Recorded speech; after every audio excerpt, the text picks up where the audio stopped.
So we are currently on the verge of one of the biggest sneaker releases of the year. In 2024 has just began. So of course, I'm talking about none other than the Jordan 4 Bred Reimagined. So I just want to put out a warning to all you Jordan sneaker YouTubers, Jay Rich, Mike the Sneaker Guy. All you Jordan YouTubers, I'm coming for the crown in 2024. So be on the lookout, y'all. Watch out. And I need all my supporters to get behind this video. Make sure you guys smash the like button. I'm dead ass serious, y'all. So as far as Jordan trends this year, you know, the recent stories, a lot of Jordan releases have been sitting as far as Jordan retros. And that's a lot different than things were going a couple of years back. Pretty much most releases were selling out, but nowadays, if you head to your local Nike outlet, you'll notice that you could pretty much just cop, you know, basically most recent releases. But it seems like this trend isn't really affecting Nike's bottom line, as when you take a look at the numbers, Nike continues to dominate as the #1 sneaker brand, and it's not even close. Just take a look at these numbers.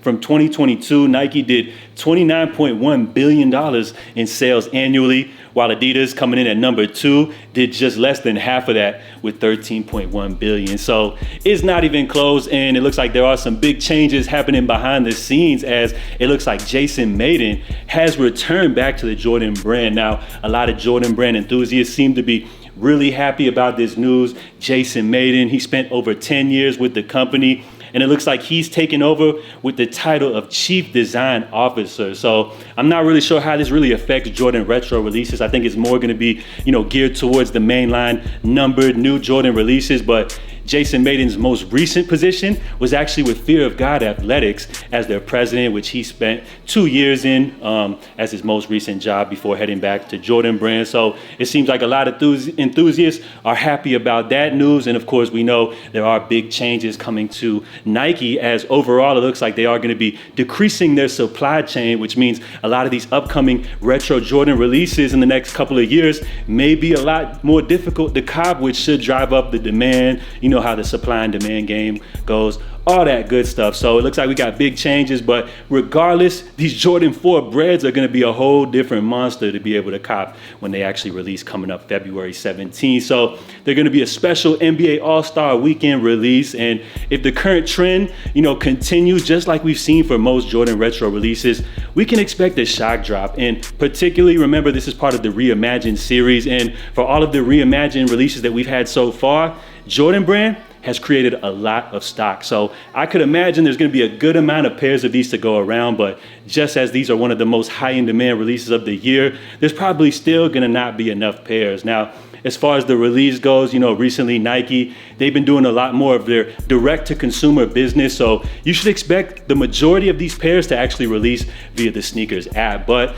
Nike is also rewarding some of their retail partners with this big high in demand release. So far we know Finish Line will be dropping these with exclusive access. So it would be your best bet to check locally if your local Finish Line will be carrying these, because it should be a lot easier to enter that raffle and be able to pick those up locally. And then in the next couple of weeks, we should see if more retail partners actually pick up this release. But for now, the sneakers app will be your best chance to get these, as the majority of the stock will be allocated to that release. So remember, these are dropping February 17th, but if you follow the trend for most Jordan retro releases, we can expect a shock drop of these, you know, probably just about a month ahead of the release. So if you do the math, we should expect these to drop possibly sometime like right before February 17th or after, you know, sometime within that time frame. So expect the shock drop on these coming up very soon. But I wouldn't really panic and stress about the exact date and time, because just as Nike's been doing as of recently, they're going to notify us in advance before the shock drop, usually like 24 to 48 hours before the actual release. We'll know it's coming, so it's not really anything to panic about, that we already know they're going to get a shock drop. So can we really call it a shock drop anymore?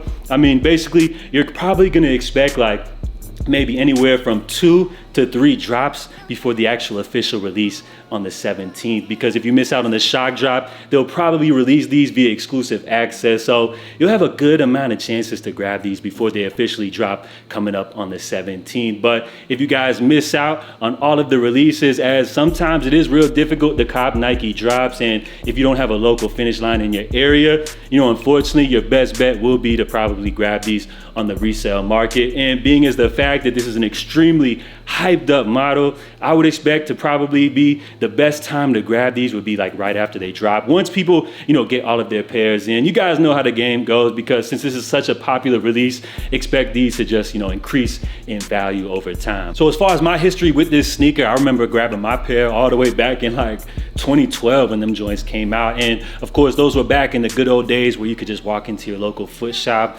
whether it was Champs, Finish Line, Foot Locker, just slide the local manager like a good little $20, and you could grab your pair early, not have to worry about the whole lineup and the whole camping process, all that good stuff. So man, those were good times. And I'll try to find a picture, like an old good cringy picture of me rocking them joints so y'all could get a good laugh out of it. But man, those were the good old days. Of course, I remember rocking those joints all the time. And one of the complaints about that 2012 release was that the white paint on the midsole used to crack like crazy, and my pair definitely did. So I rocked them joints till the wheels fell off. And then I know in 2019 they dropped them again, this time with the good Nike Air on the back. So that was an iconic release. And then I feel like it was a great time for Jordan Brand to bring these back, but this time with the reimagining, of course, they're ditching the nubuck finish for this new leather finish, which some people would argue is more premium. I feel like a lot of the OGs would just rather them drop the nubuck, the classic way. They always want things to be the good old-fashioned way, but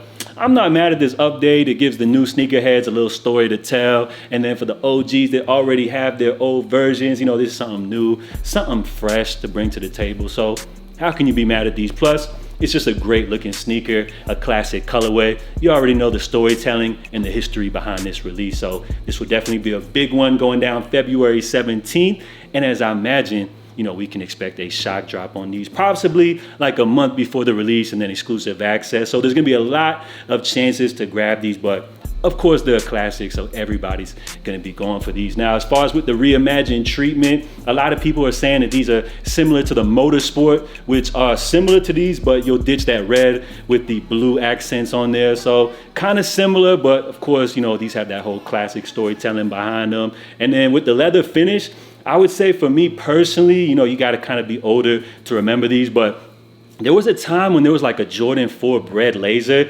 I want to say sometime in like the early 2000s. It was like a super rare pair, and I can remember back, like those were some joints that like were grails back in those days. So I can't remember. I feel like it was a Jordan 4 Bred Laser. I have to look them up, but that's kind of the first vibes that these were given to me. So rather than like thinking of these as a reimagining, I kind of like link them back to those Breds, and for that reason, I feel like they're pretty hot. But personally, I've kind of just moved on from the Jordan phase, and I'll be passing on these, myself. I feel like the Jordan 4 definitely has became one of the most popular models for Jordan Retros, right along with the 1, but I look at it as more of like an entry-level sneaker, kind of like a noob sneaker, that pretty much the masses are going to be going for. So I see a lot of like high school kids going for these, a lot of women, and like newer sneakerheads, if you know what I'm saying. So for me, I'll probably be passing on them. Of course, I'm going to go for them. If I can cop them for retail, I'll definitely grab these, but I'm not paying a penny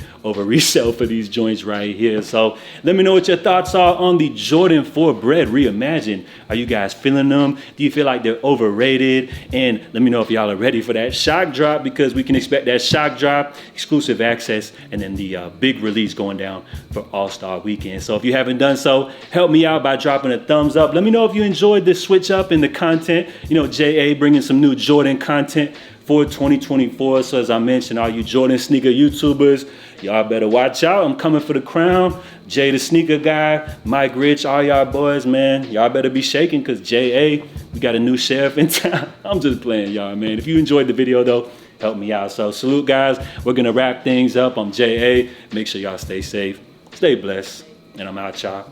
Love.